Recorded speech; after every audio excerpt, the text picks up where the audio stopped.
The biggest problem on the planet today is fear. It's been a problem for a long time, but it's a huge problem now. It's getting bigger every day, and the reason that fear is a problem, of course, is that it affects everything. Everything we think and say and do, all the decisions and choices we make, all of our reactions, all of our responses, everything that we're experiencing can come from only one of two places. Conversations with God has made that very clear to me. We're either coming from love or we're coming from fear. And my observation is that most people, most of the time, and myself, more than I would like to acknowledge, coming from fear. So we have to look at our fears and find out, what is fear anyway? What is it all about? What are we afraid of?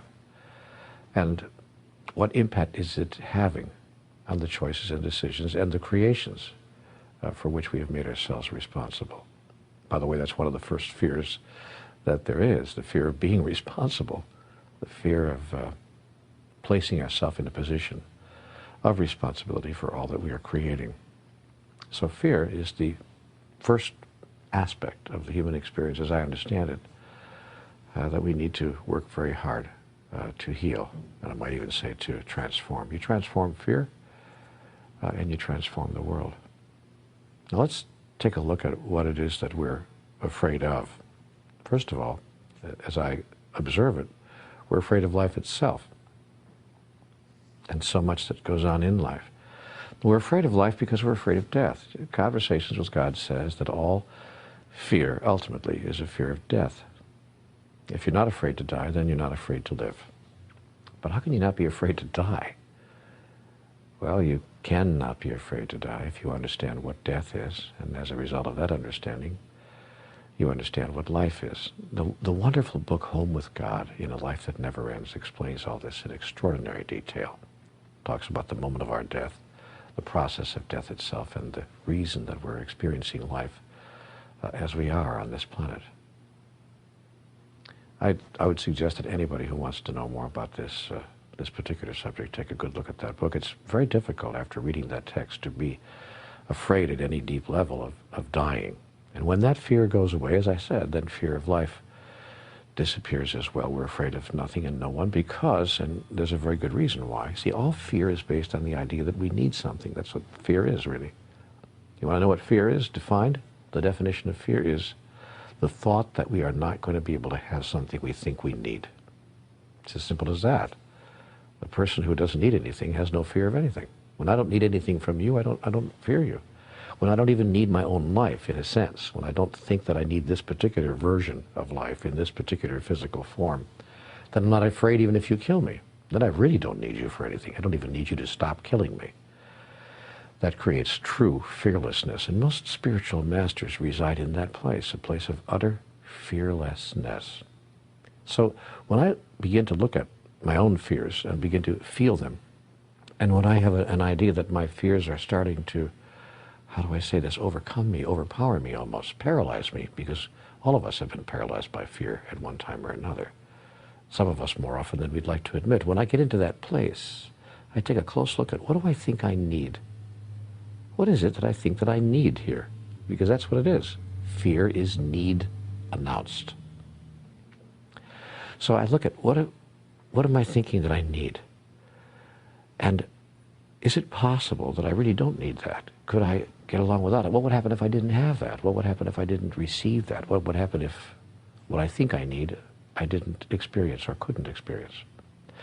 See, now there are two ways that fear manifests itself. The idea that I will not get what I need, I'm not going to receive that, or the idea that I'm going to lose something that I need. I have it now, but I'm going to lose it.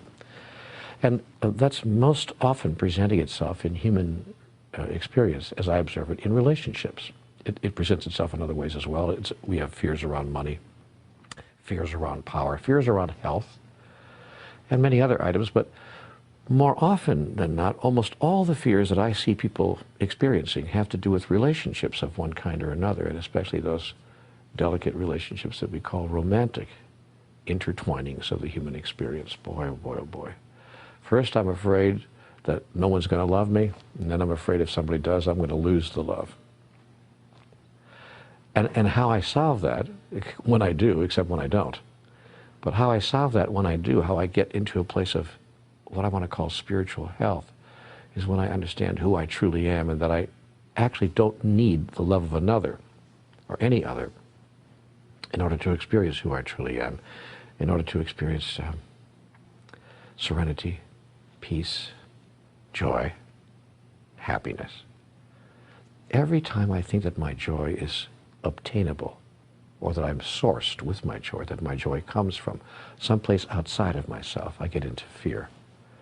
Every time I'm clear that the source of my joy does not exist outside of myself, but is given to me, from me, by me, my fear disappears. And here's the irony of that. I then become much more attractive to people, and what I was afraid of, that people would walk away from me, in fact, doesn't happen. The reverse happens. People are attracted to me, because all people are attracted to other people who are firm and strong, not arrogant, but aware, and reside deep inside of themselves, because nobody likes to be needed. Because if I feel that you need me so much, then my next fear will be I can't give you what you need, and that's why I'll lose you, you see. So people who present themselves to the world as serene and peaceful and joyful and innately happy, these are people we say are together, they have it together. These are people who are aware that their happiness, their joy, and their peace comes from within. That's words we hear from every spiritual master. We hear them in all the spiritual books. But that experience is attainable. We can find it, we can go there. And that's, I think, the spiritual journey. That's the path to transformation. That's the movement away from fear. Someone once said to me that there's a great acronym for fear: feeling excited and ready. Oh, I love that. I had a great teacher say to me one time years ago, call your fears adventure. What a great thought.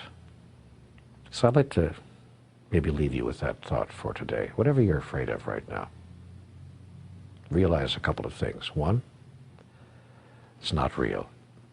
You're making it all up. Two, if the thing that you're afraid would happen actually did happen, you and I would still be here tomorrow. It really would make no difference at all.